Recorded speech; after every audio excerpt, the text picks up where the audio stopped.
तो लोक धाम के बारे में सबको पता नहीं था पहले। अभी सबको भले पता हो, परंतु पहले सबको उतना नहीं पता था। तो जो श्रीमद् भागवत का सार है, अर्थात श्रीमद् भागवत का सार, वो राधा शक्ति है, वो केवल राधा शक्ति है। कहते हैं कि श्री विष्णु सहस्त्र नाम स्तोत्र पढ़ो, एक बार श्री विष्णु सहस्त्र नाम स्तोत्र पढ़ने से जो लाभ होता है वो केवल अकेले एक बार राम नाम आप जप लेंगे तो वो लाभ हो जाएगा, विष्णु सहस्त्र नाम स्तोत्र का लाभ हो जाएगा।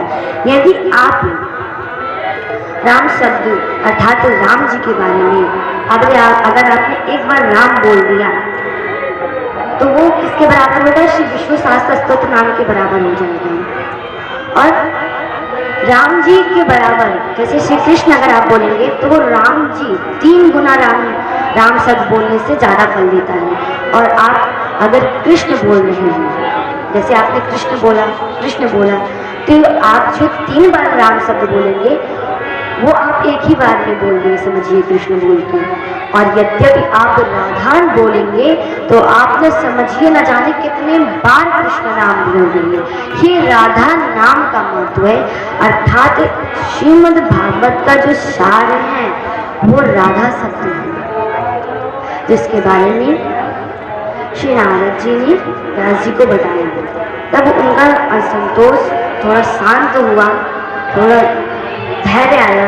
फिर उन्होंने पूछा कि महात्मा ये बताइए, आप इतने विचरणशील हैं, आप गोलोक धाम, मणिद्वीप इत्यादि अनेकों लोक में आप विचरणशील हैं, बिना रोके टोके हर जगह आप आ जा सकते हैं, कहीं भी कोई आपको रोक नहीं सकता। यद्यपि आप अगर विष्णु लोक जाएं तो वहाँ पर द्वारपाल आपको नहीं रोक सकते।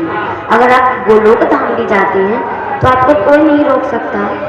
आप किसी भी लोक में जाएं तो आपको कोई नहीं रोक सकता। ऐसा क्यों है? आप कहीं भी जाते हैं तो आपको कोई नहीं रोक पाता। यह नारद जी कहते हैं, हाँ, हम पूर्व जन्म में एक दासी पुत्र थे। अर्थात जो व्यास जी है वो पूछ रहे हैं कि आपका ऐसा कौन सा पूर्ण उदय हो गया था जिस वजह से आप हमेशा नारायण नारायण करते रहते हैं, अर्थात हमेशा नारायण नारायण करते रहते हैं।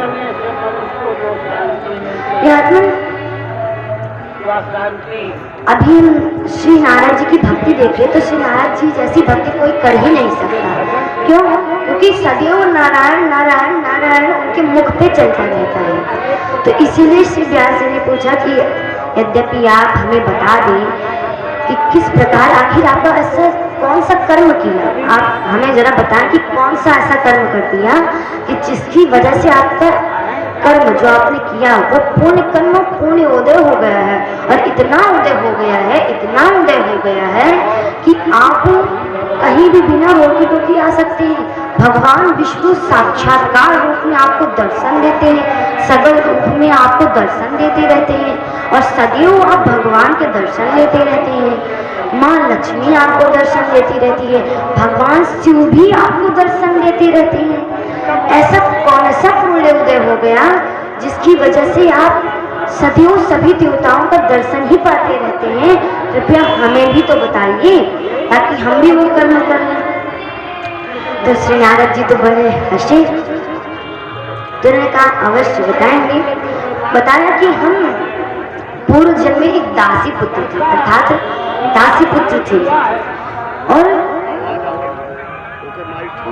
दासी पुत्र थे सदैव अपनी माता के साथ रहा करते थे।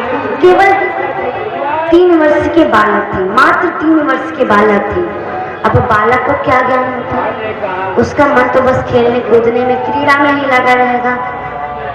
वहाँ उसको जहाँ पे 4 बच्चे दिखेंगे वहीं पे उसके लिए भगवान है, और जो बच्चे उसके साथ खेलेंगे वही उसके लिए भगवान है। बालक के लिए भगवान तो यही समझ में आते हैं, वही खेल कूद। परंतु श्री नारद जी क्या बता रहे हैं कि जब मैं 3 वर्ष का था तो अपनी माँ के साथ तो रहता ही था, परंतु चातुर्मास हुआ करता था जहाँ पर साधु संत ब्राह्मण जन आया करती थी। और सभी अपनी भगवान की साधना में नियत रहते थे, सदैव भगवान का नाम जपन करते थे, भगवान के नाम को जपा करते थे। वहीं पे मैं भी अपनी माता के साथ रहता था। वैसे सभी बच्चे तो खेलने के लिए जाते थे, परंतु मैं खेलने नहीं जाता था, अर्थात वो क्रीड़ा नहीं करते थे, वो खेलते नहीं थे। अब जैसे बताया ना, यदि छोटा बच्चा हो तो उसके लिए भगवान कौन होगा? उसके लिए उसका भगवान उसका खिलौना होगा, वो खेल होंगे, इससे ज्यादा उसको कुछ समझ में नहीं आता है। परंतु श्री नारद जी तो केवल 3 वर्ष के थे। अब वो 3 वर्ष के थे तो भी ब्राह्मण जन आते थे, चतुर्मास करते थे। 4 वर्ष के तो भी ब्राह्मण आते थे, चतुर्मास करते थे। इसी प्रकार वे चतुर्मास करते थे। जब नारद जी 6 वर्ष के हुए तो जब ब्राह्मण जन आए तो उनकी बुद्धि इतनी, मतलब उनकी बुद्धि जो थी इतनी तीव्र हो गई थी कि वो अब समझ सकती थी कि भगवान नाम, भगवत नाम क्या है, भगवत नाम का असर क्या है। क्योंकि संतों के बीच में जब आप बचपन से ही रहने लगते हैं तो आपको पता चलता आता है कि भगवान कौन है, भगवत प्राप्ति कैसे की जाती है। जैसे कोई बालक हो छोटा सा तो अपनी माता को अत्यधिक पहचानता है, बाकी दूसरी माताओं को उतना नहीं पहचान पाता। क्यों? क्योंकि वो जानता है कि ये मेरी माता है।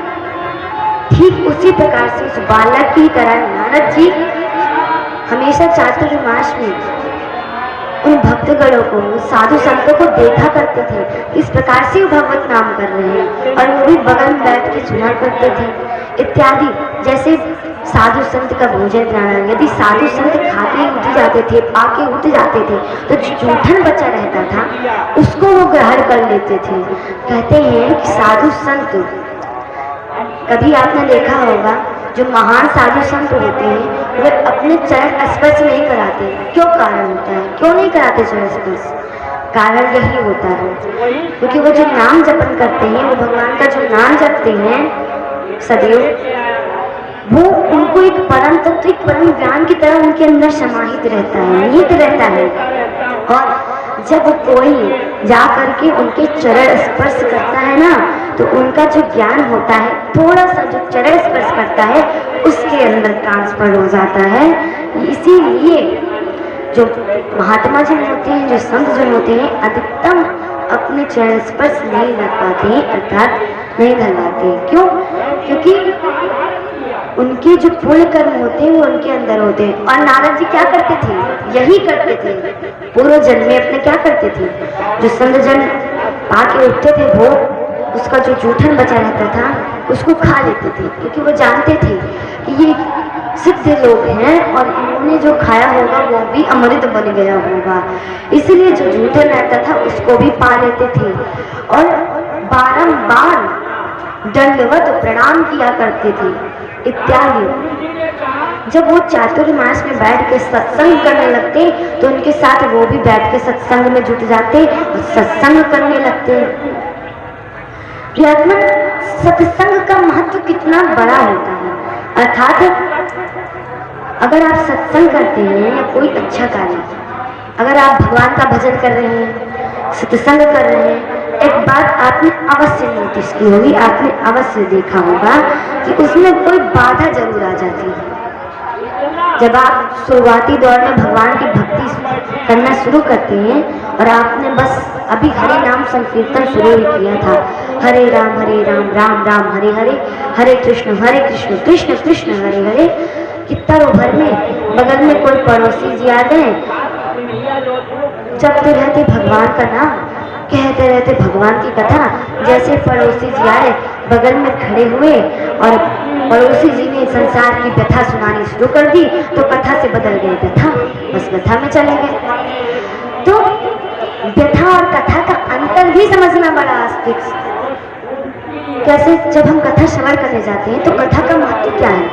कथा वो होती है जो आपको परमात्मा से मिलाती है। हम आत्मा हैं, हम जीव आत्मा हैं। यद्यपि जीव आत्मा किसे कहते हैं? जो माया में पड़ा हो और माया में पड़ा ही रहे और माया से निकलना भी न चाहे, वो पड़ा जीवात्मा। और महात्मा किसे कहते हैं? जो माया में रहकर भी भगवान का स्मरण करे उसे महात्मा कहते हैं, इसीलिए उसको महाआत्मा कहते हैं, तब उसका नाम महात्मा पड़ता है। तो उसी प्रकार के महात्मा है नारद जी। तो जीव आत्मा महात्मा, यही अंतर है जीवात्मा और महात्मा में। जो जीव आत्मा होती है वो सांसारिक व्यथा प्रपंच इन सब में पड़ा ही रहता है। यद्यपि भगवान सोचेंगे कि चलो इसको निकाल लेते हैं, इस माया से इसको थोड़ा सा निकाल लें और इसको बचा लें इस माया से, परंतु उसके ऊपर तो ऐसा कलयुग सवार होता है कि उसे कुछ समझ में नहीं आता है। तो जीव आत्मा इस प्रकार से होती है कि जो सदैव माया में निहित रहती है, और महात्मा वो होता है जो माया में रह करके भगवान का स्मरण करे। अब कठिन क्या है, आपने पूरे घर से संन्यास ले लिया, किसी से बोलचाल नहीं है, आप तो अपने परिवार वालों को पहचानने से ही मना कर दिए कि कौन माता कौन पिता कौन, किसी को पहचान ही नहीं रहे और बन गए सन्यासी। अब सन्यासी बन भी गए, अब सन्यासी बन के आप एकांत में जाके वानप्रस्थ आश्रम लेकर के वन में तपस्या करने लगे। ठीक है, तपस्या की, पूर्ण भी हो गई, हम उसका कोई विरोध नहीं कर रहे कि आप तपस्या मत कीजिए, बिल्कुल कीजिए, आपने की।